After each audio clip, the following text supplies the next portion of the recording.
പിന്നിലേക്ക് ഈ ആളുകൾ ചാടി വീഴുകയാണ്. ആ ചാടി വീഴുന്നവരെ പിടിച്ചു മാറ്റുന്നു. ആ പിടിച്ചു മാറ്റുന്നത് യഥാർത്ഥത്തിൽ അവരുടെ ദേഹത്ത് തട്ടാതിരിക്കാൻ വേണ്ടിയുള്ളതല്ലേ? അതല്ലേ ഞാൻ പറഞ്ഞത്. അതെങ്ങനെ കുറ്റകരമാവും?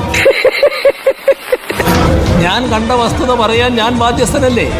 ഞാൻ കാണാത്ത വസ്തുതയെക്കുറിച്ച് പിന്നെ ഞാൻ എങ്ങനെ പറയൂ? അതിനുശേഷം അവിടെ എന്ത് സംഭവിച്ചു എന്ന് ഞാൻ കാണുന്നില്ലാലോ.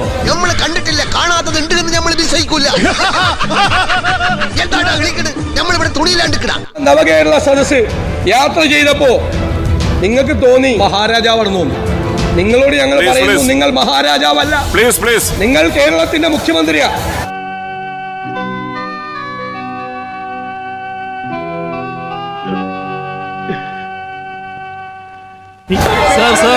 സർ ഞാൻ മഹാരാജാവൊന്നുമല്ല. ഞാൻ ജനങ്ങളുടെ ദാസനാണ്.